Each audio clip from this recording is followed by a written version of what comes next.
All right, team. Welcome to the Boulder Athlete Podcast. I'm Josh. We're doing another group podcast. So we've got Paul Delanoy, we've got Aaron Houchin, and Justin Brewer. Good buddies, great athletes, just awesome dudes in the community. Yeah, I finally got them to shut up for just a second so I could hit start and record, and we could officially get them going because we're just excited to hang out and catch up. It's been a little while. So quick update and intro just for those that are watching or listening, things that we're planning to get into in this conversation. Do a little bit of a check-in, kind of how folks are feeling. And I know you're going through a big rehab, so we're eager to get a little bit of an update there. And I think we're all, working through a few nagging things and quick reflections on the open, anything that we took away from that, how we're feeling coming out of it. Obviously, quarterfinals has just kicked off. The workouts have been announced, and we're going to officially get rocking and rolling on Thursday. Our reactions to that, what do we think of the workouts? Anything that we're strategizing around that those that are listening might find interesting or useful? And yeah, I think that'll be the meat of it. And then we can actually take this thing wherever it goes. Why Sound good? Thursday? Why would they send out the workouts and then tell us to do them 3 days later? I know you haven't done them probably, but why? I don't understand the reason, but Yeah. Well, you were just accused of getting right to it, and you have just fast forwarded through our first two topics there, Paul. sorry, So sorry. we can talk about that though. Let's All right, let's we'll save let's it. We'll do save it. it. We'll save it. Sorry. Okay. If you're game, let's save it because that is a Yeah. Yeah. meaty topic for Yeah. sure. Let's start with just a check-in. Like Aaron, you've got the most obvious thing you're dealing with that tricep Mhm, reconstruction and comeback. Like, mhm. how are you feeling? How's the body treating you? Pretty good. I follow the physical therapy pretty strong. Obviously, I put some dates ahead of out in the calendar to reach certain things. I'm a very much ahead of progress. I'm actually 100% cleared, good to go according to the surgeon and physical therapist. So I've been putting some more stuff in there. Burpees, and I did some snatches the other day with just the barbell. And then Paul went right into it with the front rack and then the clean and jerks and stuff. So I did those on Monday. Yeah. Went through the boulder strength stuff on Monday.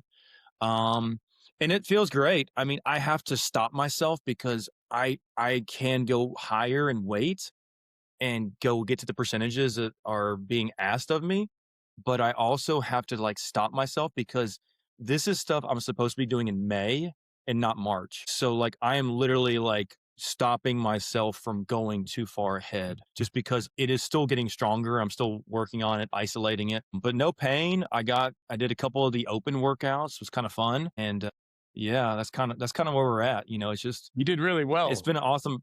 You did really well on the open workouts. I shocked myself actually. I was like, okay, well, my fitness is look, I still squatted and did the bike and a bunch of stuff through this whole process. Like I just didn't my mentality was, hey, I can still do some things. So I just kind of, kept that going. So my fitness never disappeared, but like obviously like the level that you guys are at right now, like I'm missing that like little that piece there. Maybe it's a 10% piece. Like I don't have that extra little gear like you guys have that I may have had last summer before the injury, but I'm like not as far back as I thought I was going to be. But Yeah, that's super yeah, but encouraging, man. yeah, yeah. Yeah, So no your no open performance setbacks. was super impressive. Your fitness Yeah. is certainly still in a good spot. I don't know what workout you beat me on, or maybe all of them you beat me on. You had some really good performances there, so it was yeah. We're pretty stoked Yeah. that you're where you're at right now. Yeah, yeah. I'm pretty pumped. It's just I've never had an injury like this or anything close to this. So I've never had to really shut down for this long.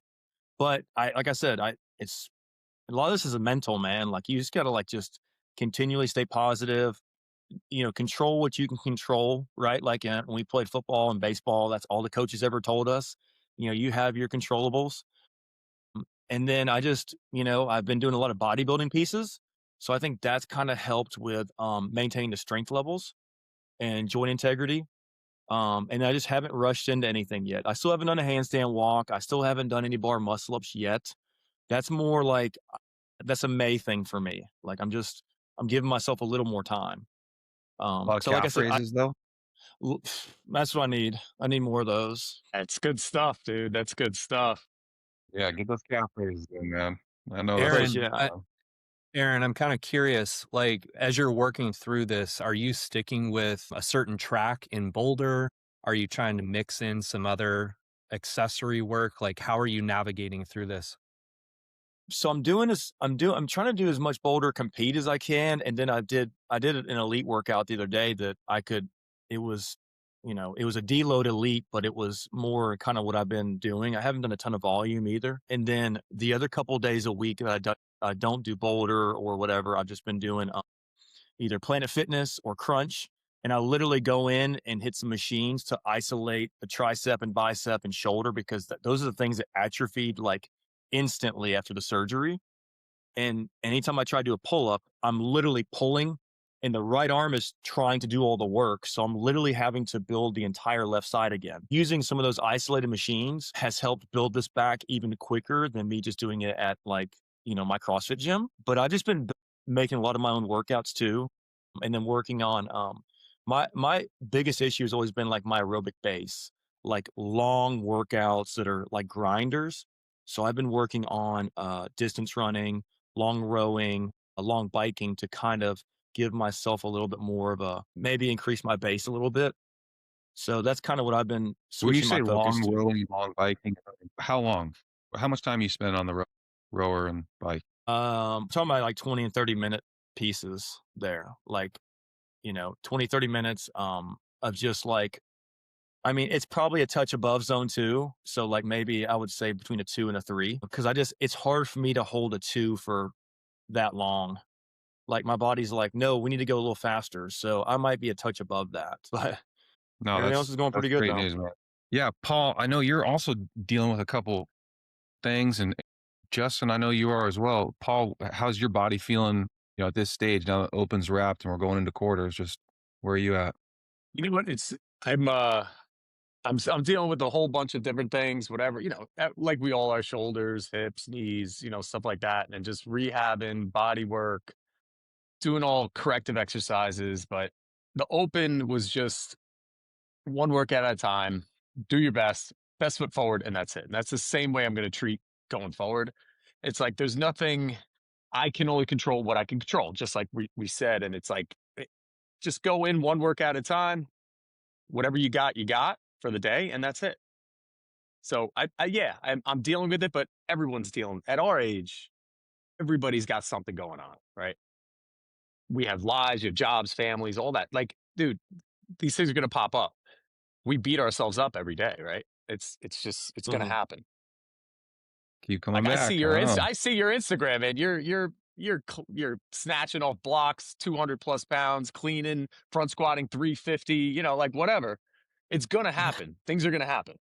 So you just got to deal I'm with just it putting some one time day in. at a time, man. One day at a time. Yeah. Well, I love your mentality. Both of you guys really control the controllables, and naturally, that's all we can do. Justin, checking in with you, man. How's the body feeling, and where's your mindset? Yeah, I mean, just so the audience knows, we are all in the 40 to 44 age group, in case you were wondering. Yeah, I gotta tell you, like the open was not ideal this year. Usually I'm feeling really healthy, I'm really motivated, really just like guns a blazing, but this year was different. Yeah, I'm kind of dealing with some aches and pains. I've got a bad heel, right heel and a right shoulder that are just not at full strength right now. And because of that, I've been avoiding certain movements. I've been trying to work around certain things. So no running, no double unders, kind of been backing off some of the jerks and overhead stuff. So yeah, as when the open approached, I'm just kind of like, oh man, please no shuttle runs, please no double unders. Thankfully, they didn't show up. But as we know, it's now quarterfinals. Both of those are in our quarterfinal workouts. And yeah, I'm going to give it a go and did a little practice earlier this week. So I'm excited. I'm in a better place now. I kind of got through the open, no redos, just gave them one good shot with it being the 25% moving on. I knew that's all it would take really to get through and get myself on to quarterfinals and buy myself some more time to get healthy. So yeah, I feel like that definitely helped, and quarterfinal workouts look good. I'm ready to go. Right on, man. Well, I had a similar. I mean, you and I spoke quite a bit over the course of the Open, and we'll continue to be close as we're going to do quarterfinals together here in the next couple days. Yeah, the Open. It's an interesting one. The Open, I'd never do well in the Open. Just historically, I don't tend to perform well there, and this was especially true, which was honestly a little bit more frustrating for me, just because I had higher expectations. But then the way that the workouts fell were even more aerobic than I have capacity for. So that benefited a lot of athletes in a good way, and that's cool. And certainly, I'm excited for them. But didn't play out all that great for me. Which, vulnerable moment, there is like a real psychology to this for me. I am very in tune and very self-aware, I like to think. And man, I need quarterfinals to go well to like rebound my own confidence. Even though the open doesn't matter, my confidence to me matters, and I need it to be building as I go stage by stage by stage. So I'm taking that open as a data point, and it's certainly fueling me as we get into quarterfinals now. And now I gotta pull it together. And, one additional thing, Aaron, you made this point. You were making this point before we hit record, which is like, you really do condition yourself to get into that dark place. And then after you take a break kind of during the off season of finding that dark place regularly, it takes a little while to work yourself back to like being really comfortable being that uncomfortable, which by the way is the title of our last podcast with Karen Rotondo. For those of you who want to check that out. Nice little plug there. But I'm going through that right now where I'm trying to like recondition myself to being okay in that like deep red zone. And I'm realizing, yeah, that's where I need a little bit of work right now at this point in the season. Like you said, like the beginning of the Open is like you haven't gone to that dark place since what, August, right? So then by week 3, you're kind of like, okay, now I kind of remember, right? Now I kind of remember, okay, let's go now. So even though you're a conditioned athlete, it's like in the back of your mind, well, I'm going to get through to the quarters, right? I'm going to get through, Yeah. and now I can stomp on the gas pedal. Yeah. That's totally right. Which is why I know everybody's like, Josh, why would you ever consider a redo in the open? It's partly from my own pride, yes, but it is partly about like, oh gosh, I didn't get to that red line that I know exists there, and I just need to prove that I can get back into that again. And then if I happen to improve, naturally, I'd be stoked about that. But it's about getting myself more conditioned faster to get to the red line. I think there's a trust factor that's built in. So like for me on the 26-1, typically on the wall balls, I know that my conditioning will always help me there. And if I need to take a bigger set or push an extra 8 reps, I always have that in the bank. And this open was the first one I felt like I didn't have that because I have not been really pushing myself like that. And, looking back now, like last summer before the games, like I easily would have, pushed through some of those wall balls instead of taking some of those breaks that I just took them because I just didn't trust that I could keep going. I kept thinking, oh, you're going to blow up. You're going to blow up. You're going to blow up.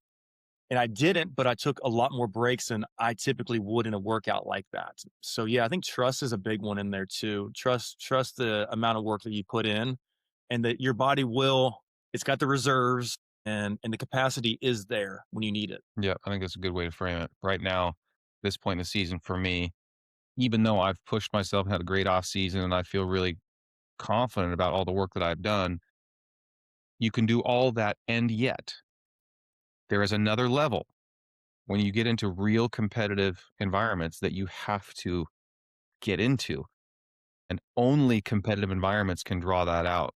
Really, you just cannot simulate it. Even if you're training with somebody really competitive, like Justin and I will go head to head, and Justin will push the heck out of me, but it's still neither one of us are achieving what we would achieve on the competition floor when we're about to put our name on a worldwide leaderboard. And yeah, it's just a different deal. And that's the truth. So you got to condition yourself through that season, which is what we're all kind of doing right now. So let's get into the quarterfinals then. They're out. They've been announced. Curious your guys' just thoughts, reactions, and then we'll break down maybe some of the workouts and any strategies or things that you're thinking about as you approach them. Yeah, Justin, why don't you start? Yeah, I mean, just kind of overall sense of things is that it's a pretty well balanced test. I think it is a pretty natural progression from what we saw in the open. I feel like there's some advancements, some volume in there that might be hard to throw at the general open competitor. but with the top 25% moving on, I think you look at some of the movements in there, some of the weights, what's being asked of you, and I feel like it's appropriate for the top 25%. I think I've heard some arguments out there that these tests are just too easy. And yeah, I think they could be heavier. I think there could be some more high skill movements. If you really just think about what we're trying to do here, we're trying to give a good test for that top 25%. And I feel like it accomplishes that. And then I think just, if you're going to advance on to semifinals, that's where you're really going to be pushed with heavier weights and high skill movements. So yeah, overall I feel pretty good about it. I also feel like they're pretty friendly for the affiliates to run. They gave us advance notice. It's just 4 workouts. There's no like crazy there's not like rope climbs or GHDs. There's not stuff that would be maybe more of a challenge for gyms to run. So yeah, I'm feeling good about it, and yeah, I'm excited to get these going. Yeah, that's a really good point on the affiliate. And Paul, to the question that you kicked us off with, which was like, why would they announce this early? I think that's part of the rationale, which was get the workouts in the hands of the affiliates as soon as you can. That way they can figure out how to prepare for Yeah. that from a logistical point of Scheduling. view. Like, Yeah. yeah, how are we going to schedule all this stuff? We got a bunch of athletes Mhm. trying to get through. Do we have the equipment? Do we need to acquire equipment? Like, if this is, I think CrossFit's stance, correct me if I'm wrong, is to like really help the affiliates and up-leveled affiliates and like support the affiliates. And this does feel like it's actually a tactic to do that. Now, there's a bunch of other questions that it brings up, which is like, oh gosh, do we expect people not to be doing the workouts right now? Do we think people are going to wait till Thursday? You don't have to video. Like, there's a bunch of You don't, Mhm. suspect things. and you don't. Speaking of suspect, you don't have to video. Why? Yeah, Why? I know. There's going to be a lot of shenanigans on that leaderboard because come semis, it won't matter. Come semis, it's all done. It's Yeah, gonna be a that's true. lot of sketchy overhead squats, a lot of sketchy Yeah. dumbbell squat Ball hang, cleans. squat thing. Yeah, Those it's overhead all right. squats in that workout, so workout 1, I think it's workout Mhm, 1, which is 10 shuttles, 20 overhead mhm. squats, 30 lateral burpees over the bar, minute rest, and then you come down that pyramid with 30 burpees, 20 overhead squats, 10 shuttles. I was talking to Jason about this workout. We're game planning a little bit. I did test that this morning actually, and I really think it's such a sprint that the overhead squats, I think, become the biggest differentiator in that workout. Those that can move through that really clean, I think do well because most people will be able to burpee. Most people can run shuttles.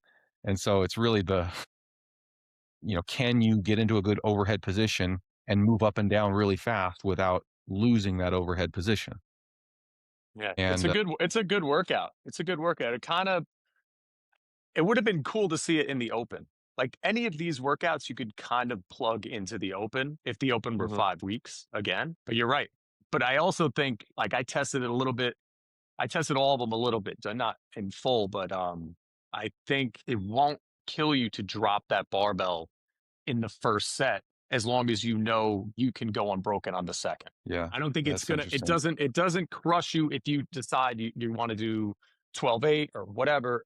If you know you have enough in the tank after that minute rest to hit your 30, pick it up and get into a good overhead position and just go. I don't know. That was Yeah, just I I think mean game day, I might be full of it and say, okay, no, I'm just going unbroken and goes as fast as possible, but I don't know. but the point that you're making, I think, is similar to the point that I'm making, honestly, which is like if people are getting so fatigued with those overhead squats, they feel like they have to drop the bar, it's a differentiator versus people where that Yeah. overhead squat position is so comfortable.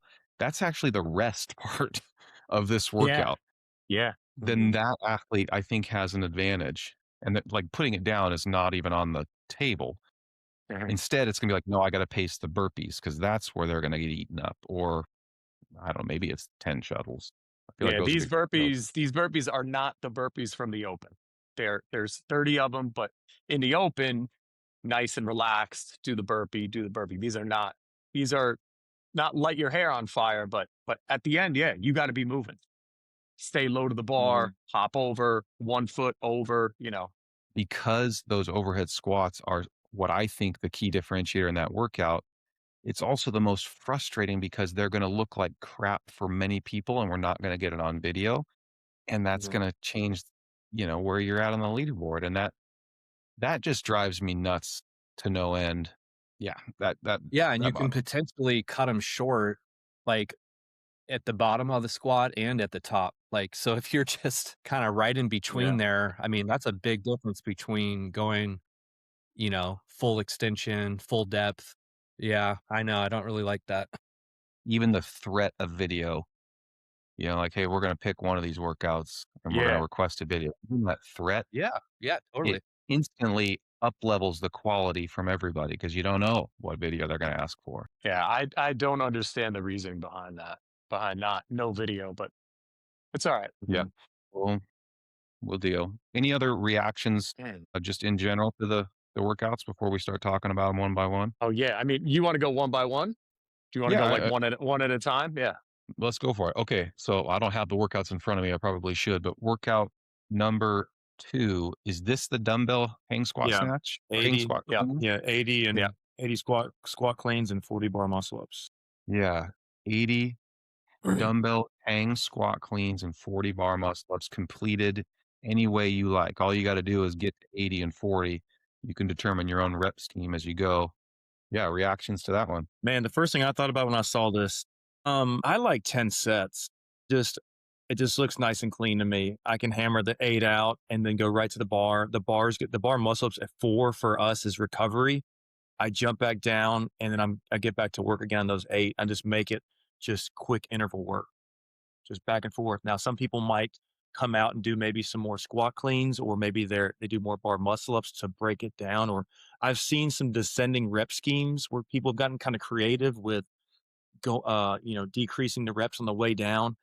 I just know myself, and I love 10 round workouts, and that would be mine for sure. I like this one a lot. So I tried that yesterday, Aaron. Hmm. I tried I think I did 5 rounds of that just to Hmm. see if I could hold it as an EMOM. And I held it barely, barely. And it started to get a little bit where you did your 8th one, you put your dumbbells down, and then you kind of just, instead of taking 3 or 4 breaths, it was 5 or 6 breaths until you jumped up to the bar. It really is about what kind of athlete are you? Are you a muscle up freak where you could just do 30 unbroken and those are a non factor? Does your heart rate get jacked up when you're doing squat cleans? Yeah. I think this one's going to be gnarly because it's really about that back half. Because when I tested that front half, it was okay. I could do it as an EMOM, but it's a whole different story when you get to round 7 and round 8 and round 9. And like you're taking extra breaths and you're shaking out. And it's a different workout. So I think it's going to be interesting to see because the elite guys are going to do this in whatever three rounds and these big numbers and but that's not us. I don't think that's not many of us anyway in our age division. The one thing I would mess around with before you do this, I don't know if you mess around with the position of where the dumbbells are, whether they're Yes, outside the legs or inside. And then yes, I would mess around about that front rack. I'm looking at the thing Joey sent us, and it's got, you see how Toloff right there, or whatever that guy's name is holding him right there in the middle Mhm. of those squat cleans.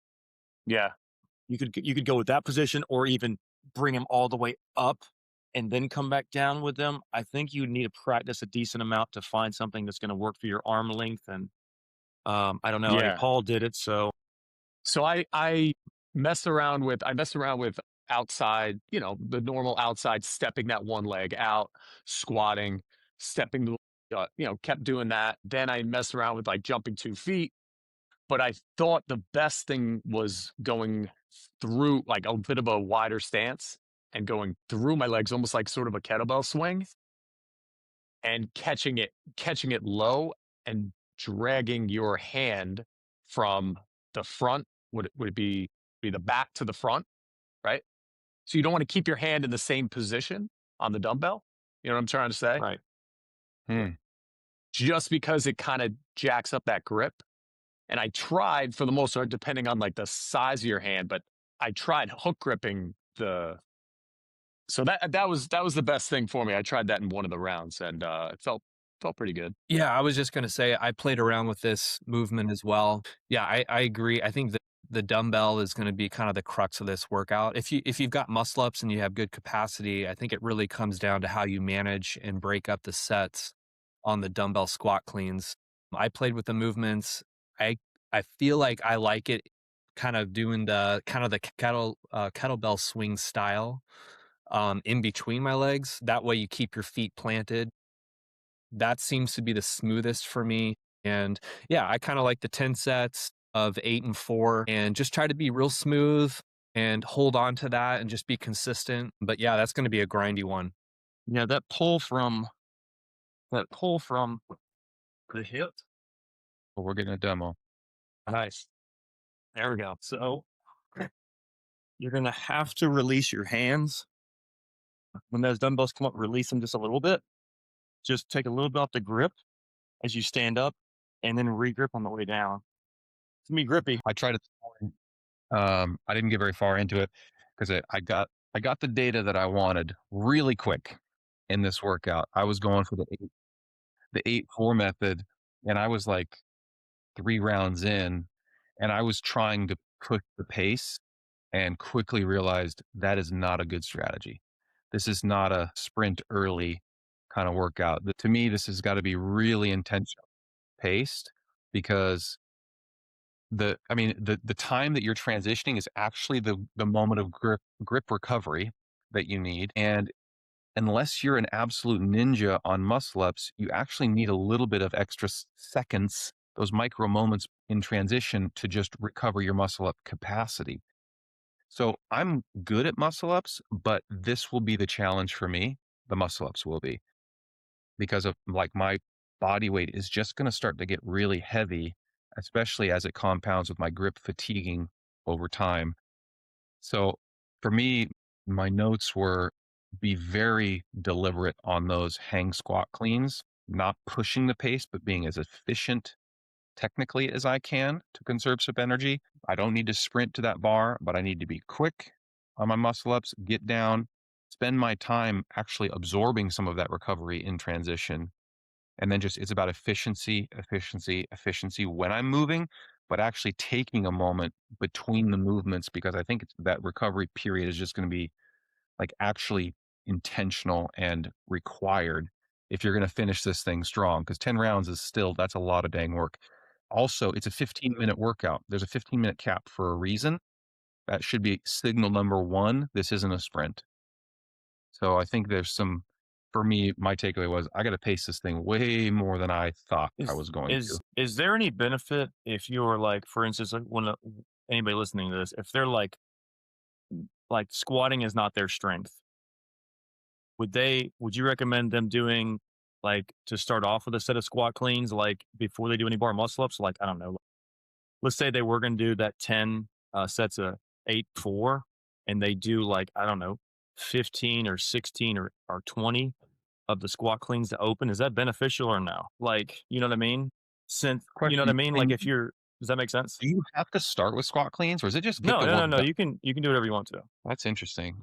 Yeah, I don't know. You know what I mean? Like to knock a big set out, if like squatting's like you're just a gymnast and the squatting's gonna be the worst. You know what I mean? I don't know. I mean, I bet you're right that some people are going to try that approach. Either they're a gymnast and they want to bang out all those 40 really quick with maybe a couple little squat clean intervals in there, and then just leave themselves a whole bunch of squat cleans to grind through, Oof. knowing the finish line's right behind you.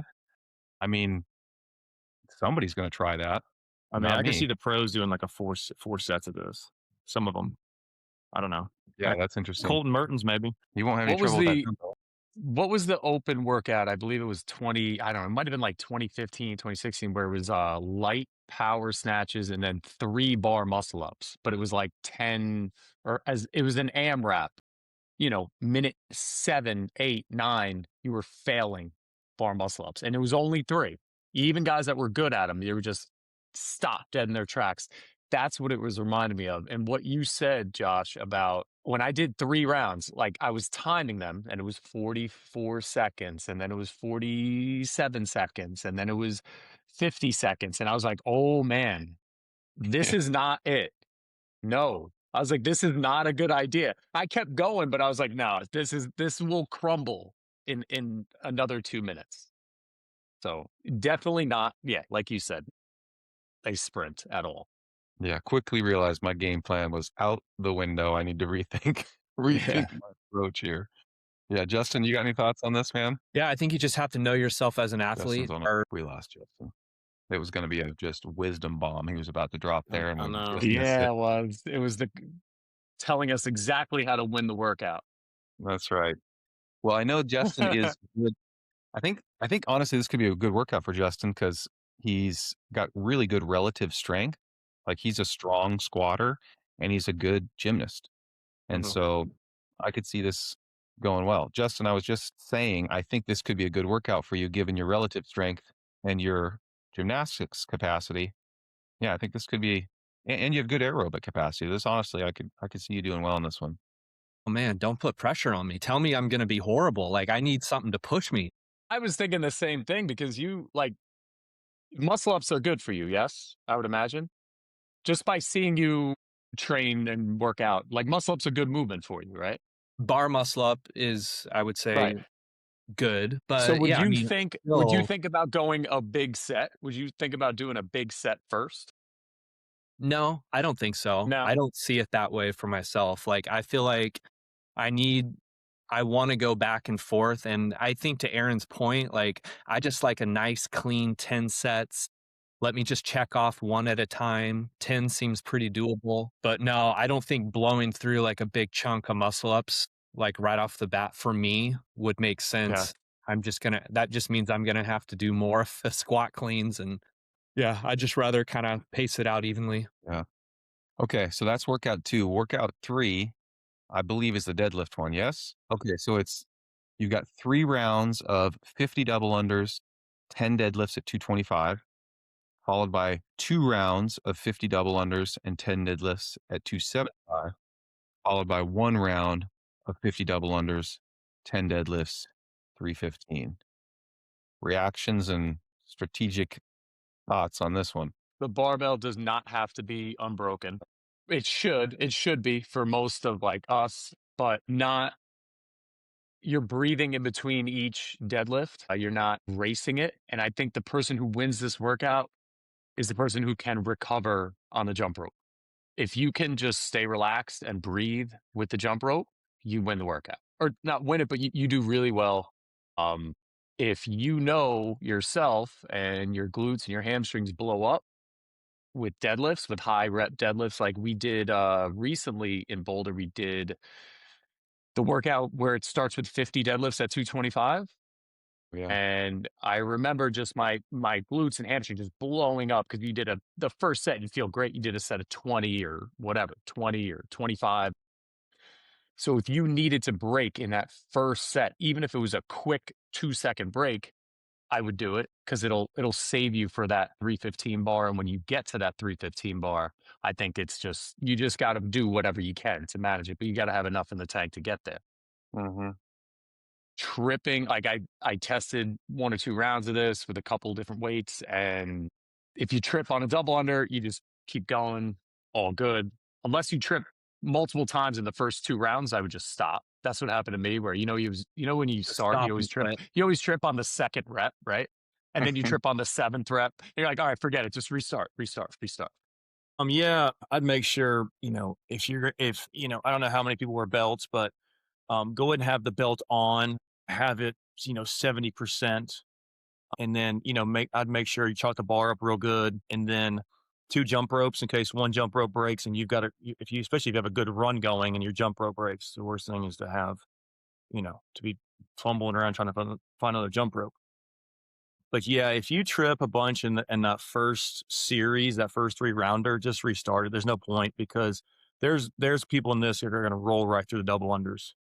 Especially if you're taking a lot of breaks on the deadlifts, if you're doing like multiple sets or something like that. I don't know. I mean, I'm not a great deadlifter, but I'd break these up just a little bit. I mean, I wouldn't do singles or anything, but I mean, I would definitely put some strategic breaks in there so I don't blow myself up because kind of like Paul's saying, like my glutes and hamstrings would be on fire. So I know how this one would go. Yeah. I mean, I think your whole posterior chain, I know for me, I actually don't recover on double unders. This is work for me. And so this is the one that I'm the most worried about, honestly, of the four.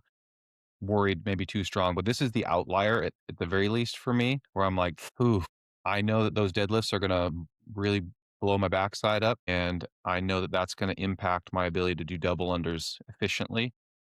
I did test this. I went through the first 3 rounds and then got in, and I finished the next 2 rounds at 275, and I was tripping all over the place. And I wasn't even pushing the pace. I was like just going through it to just get a sense of the stimulus. And I was breaking, I did fives on all the deadlifts.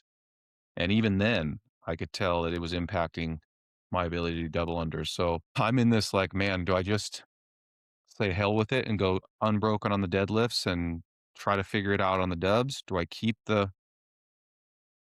deads as I had that and just try to be cleaner on the dubs? Is there more time to be gained back on the double unders? I'm not sure what my strategy is yet. I'm a little bit on the fence. Are you guys using 2 bars or 1? I did one when I tested, but Justin and I, we could probably use 3 bars. I think we'll have the ability to do that if we wanted. They didn't Yeah, we specify? could. Might have some helpers that can change weight for us, and Okay. that would be easy as well. Yeah, I mean, I think on this one, breaking the deadlifts, not a big deal, right? I mean, you just drop it and you just go right back down and pick it up. That's pretty quick. I think tripping on double unders over and over and over is going to be, that's really going to cost you. But yeah, I think this one, the three limiters in my mind would be grip, high heart rate, and yeah, low back, Josh, like you mentioned that.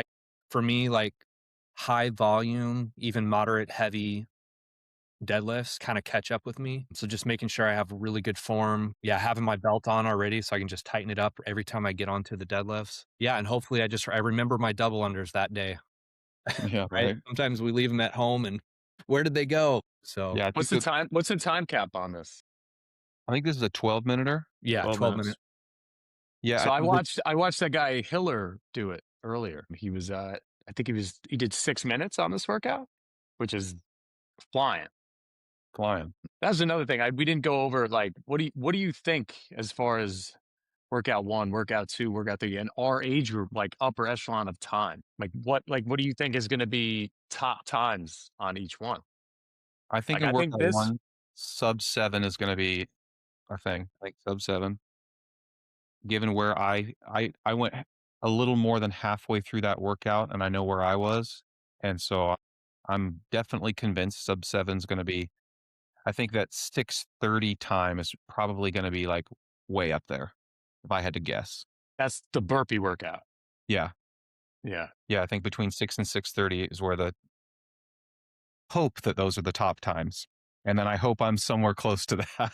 I don't think I'm going to be putting up Yeah. no top Cuz time. you got 60 burpees, 40 overhead squats, and what? You got 20 20. shuttles 20 shuttles. and a minute rest built into that. That's another problem with not videoing. There are going to be a lot of people that do 25 feet and think that's one. Man, And there's going to be outlier scores on that leaderboard without a doubt. And you're going to say, who is that? And why do they have that score? And you're going to think, well, but there's nothing you can do about it, right? that's scary. If you're an affiliated gym and you don't know what a shuttle is, oh yeah, that's scary. But you're right, it's going to happen. So second workout, then that's the squat clean and the bar muscle up. Yeah, what's a good time? That's a 15-minute cap. I mean, I'd just be throwing darts at the wall. I have no idea where people are going to come in at that one. There'll be some sub 8. There'll be some sub 8 guys for sure. Yeah, I didn't even look at the clock when I was doing my test run, so I don't even know where I was. I have no sense of that one. It's I not think going to be me. I promise you that, but there will be some sub 8 guys. I think EMOM in that thing's gonna be good. I just really do. It's gonna be tough to hold that. Yeah, going back to the 10 round plan, if you did the 8 and 4 Yeah. 10 times, that's 10 minutes right there. So if can you hold on to 8 hangs cleans and 4 muscle ups every minute for 10 minutes? That's a good point. And I think the answer is no. Maybe. Yeah, we'll put this at like 11, 12, what was, sorry. Oh, yeah, that was the 15-minute cap. That was a 15-minute cap. So maybe in that 12 range is where folks are actually going to fall, 11 to 12. That feels realistic. Yes. Probably. Yeah, between. Okay. So then workout 3, we're back to the deadlift. I've already seen some times, heard some times. I think, what was it? I think it was saw sub. 548. Yeah, But that's I mean, right. he's I get like a He's 600 built for this something workout. deadlift or something. Yeah, he's a great deadlifter, and he's And really good. his double unders are ridiculous. Yeah, he's a Sub 6. special athlete that fits this workout really well, and he's fit as heck. And so I would consider that to be a really competitive time. In my test, I was basically at the 6-minute mark and hadn't even done the final round. That was a test run. Now, this was not like I was not pushing the pace, but I think, man, I would love to be in that 630, sub 630 range overall. That's for me. And this one I think is going to be my weakest fall, if I'm being honest. Paul, to your earlier point, it really stood out to me. Like if you're one of those guys that can do double unders and recover, you can slow your breathing down during your double unders and just kind of like let your judge do the counting. Yeah. Just focus on your heart I rate. know that's what I'm supposed to do, but I don't do it. Yeah. Because as every time I do it, like, I don't know if you guys count when you do double unders, right? Because I just count, even if it's in my head, right? But it makes you tenser, and it makes you, and what we're supposed to do is just let the judge count and just breathe. But I can't do it because every time I'm staring at my judge and I'm like, how am I not done? So then automatically I start. Did she just say 40? No, I'm at 50. Every time I'm just like, and then I immediately start going faster and tensing up because, like, how could I be at 36? I should be at 65. I'm done. And and so yeah, but I'm gonna try really hard for this one to just relax. Don't go too fast. Don't tense up, because I think it's true. If you can just relax on the rope, go smooth to your deadlifts. When I tried it, I think I was a minute 15 each round, for the first 3 anyway. And I don't know. I didn't go past that after. Gonna be a spicy one for sure. Okay, so workout 4 then. This is a super interesting one. I like this workout on paper. I did play with this also. So it's a 1,000-meter row, followed by 30 clean and jerks at 135 for men, or at least for our group. I can only speak for that weight. Followed by another 1,000-meter row, and then 30 strict handstand push-ups. So I did a 1,000-meter row followed by 30 clean and jerks, and then got back on the rower and wanted to get a sense of like, what does that stimulus feel like? And getting back on that rower, that was an adjustment. My heart rate was effectively spiked after the 30 clean and jerks. And the whole time I'm like, yo, this is not even halfway. Pace yourself out here. And I got back on that row, and the first like 200 meters back on that row were a bit of a smack in the face. So that's going to inform how I approach this workout. I need to pace out that first half a little bit more. What did you do the one? What was your row? Yeah. What was your row pace? Yeah, I was like 145 is where I Too was. I think I fast. want to slow that down a little bit. Yeah. Yeah, Okay. too fast. Yeah. And Josh, And how did you long was your approach grace? clean jerks? I wrote this down. I think I would. Somebody gut check me. I want to say I was 7:15 when I finished Grace. And so I got off the rower, I think at like 3:36. And then I did all singles on Grace, which I would totally encourage folks to do, and was just like pretty steady, but I was huffing and puffing, and I stepped back once or twice and stepped back up. And so after, I think I was at 7:15 and then got back on the rower. And so I think I need to slow the rower down a little bit more, and then be prepared to use the first like 500 meters when I get back on the row the second time is just like recovery meters, and then get back into some really intentional pulling. Because I'm hopeful that the handstand push-ups are a strong part of this workout for me personally. I feel like I can be okay spiking my heart rate some there at the end of that row and then pray that I've got the juice to get into those handstand push-ups. What are your thoughts on the reps on the strict handstand push-ups? I'm gonna try sixes, 5 sets of 6, and then I'll be prepared to I'll be prepared to go singles if I have to. I've done that countless times in my career. So I'll be ready to go that route if I have to, but I'm gonna start with sixes. Yeah, I think that row pace is critical because I'm gonna guess we've all experienced this many times that you can't win a workout on the rower, but you can certainly lose a workout on the rower by Yeah. going out too hot.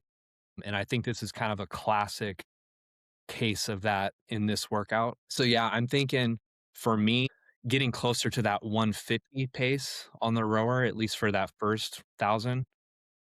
I like singles on the clean and jerks for sure. I tried in practice, like, doing threes or even a set of 5. And dude, the heart rate just shoots up.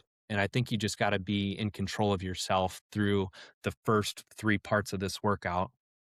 Yeah, get back on the rower.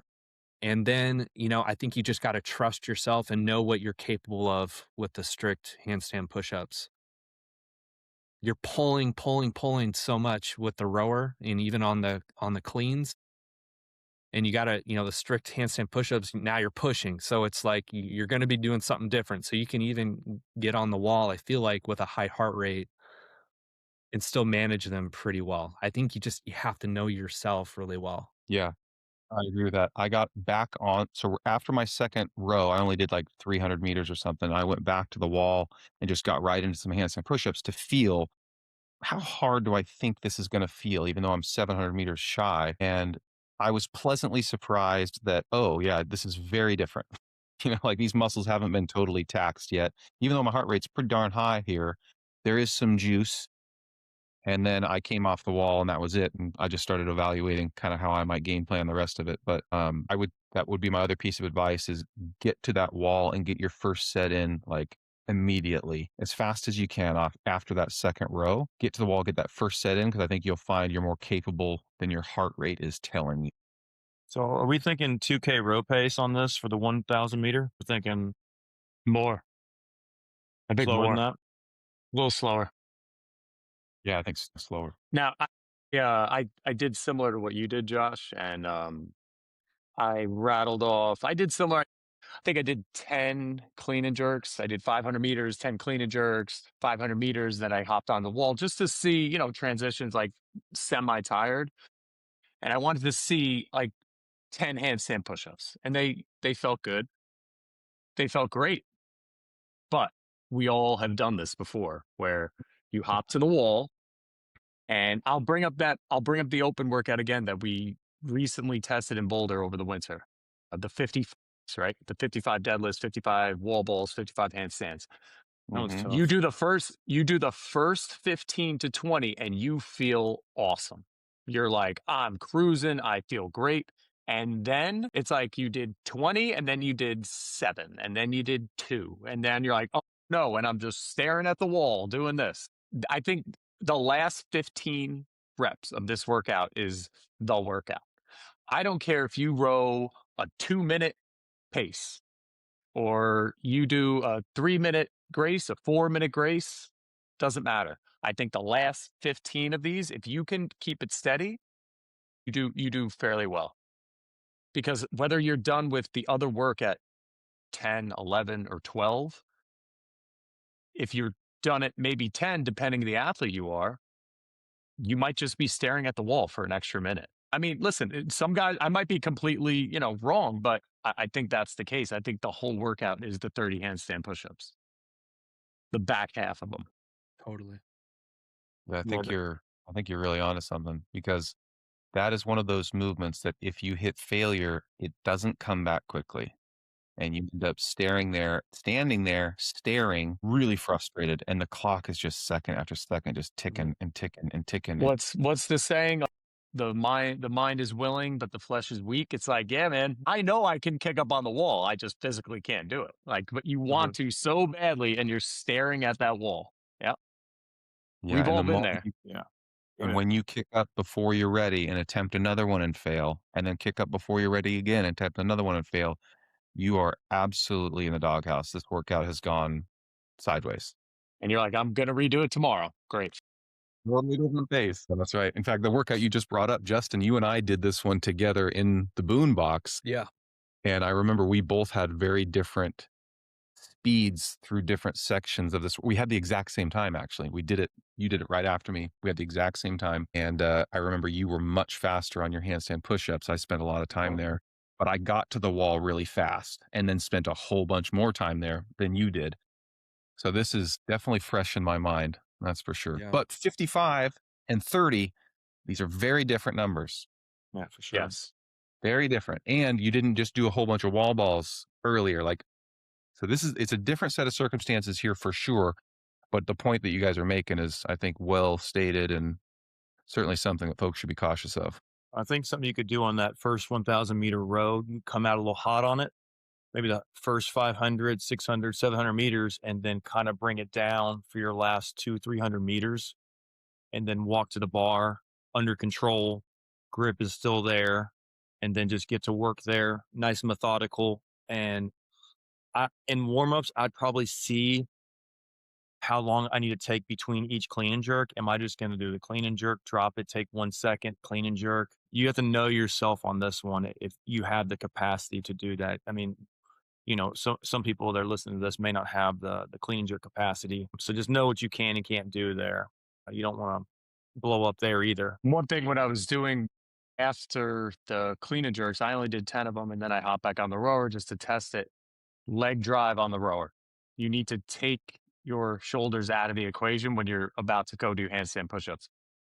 It's a good point. All leg drive on the row. Yeah, I agree. Similar to last semifinal, I think it was semifinals where we had a shoulder to overhead with a row, That was some of like a the specific calorie row into shoulder to overhead. Like you needed to just use your legs and just relax in the shoulders. So, but I think this is the best written workout for quarterfinals. I think this was It's a good one. they're all pretty good. I do like all the workouts, but as far as like testing fitness, this is the best one. Yeah. 100% agree with that. This feels like it's the most well balanced. And you try to, as you think about like the athlete archetype that would do really well on this one, you're like, well, it's not necessarily the big monster that's super strong. It's not necessarily the gymnast. It's not necessarily the tall guy. It's not necessarily the short guy. It's the person who can do all things pretty well. And so I really do think it's a very well-rounded workout. This is my favorite on paper as well. One more question. What's the order? What are you going to do for the order? Ooh, that is a great question. Because I keep going back and forth and I'm like, well, I don't want to do that one because then my biceps are going to be blown up and my grip's going to be blown up and then I'm going to have to pull off the ground. And then because I don't know. What do you guys think? I mean, Justin and I have been going back and forth on this today. Yeah. What are we going to do? I think what we do know is we're going to start with workout one. I think that's Okay. where we're pretty fixed. And then after that, Okay. TBD. Yeah. Justin, do you have any more thoughts on this one? Well, yeah, I mean, with the order, I mean, I know that for Josh and I both, like, we're working through stuff, like with my heel, I'm in no rush to get to the shuttle runs or the double unders just selfishly, so I'm kind of thinking in my mind, especially the double unders, like, I'd rather do that last. Mm-hmm. Yeah. If there's repercussions for doing that, well, then I can, I got all the other stuff done. So at least, I can save that one till the end. Yeah, I like to just get one that you can just do a one and done first, so it's gone, it's done. You don't have to think about redoing. If there's one on here you think about that, if you get to redo, maybe do that one number 2, and then at the end, if you want to go redo it, you can. I don't know. I like to start off on a strong foot and get the first one out of the way and be confident. Hey, I'm done with that one. I'm moving on. If I need to redo one of the other ones, I can. That's where I landed as well, which was like my first assessment of order was based on where am I going to feel the most fatigue? How is that fatigue going to impact the next workout? How would I strategize these in a way that sets me up to feel like fresh and my nervous system's in a good place at each time, given the windows that Justin and I have aligned on we're going to do these workouts. That was my first approach at it. And then I was like, you know what? I need the first one to be a great one. I need my confidence to be high and be damned everything else. Like, I need to know that after this first one, I feel good about my performance, and that's going to set the tone for the rest of quarterfinals. And for me, managing my confidence is the biggest thing. So that's how I've rationalized at least doing this first one first. I think that's one I can do well on. I want to prove that to myself. And then I'm going to hopefully carry that confidence into the others and keep the flame burning pretty hot. Cool, fellas. Well, I have to say this because I host a podcast now. But if you guys that are listening, gals that are listening, were into this, like and subscribe and let us know what you thought. This is actually the first kind of its kind. Yes, we've done this group podcast before, but we've never like shared this level of tips and tricks about a competition that is yet to take place.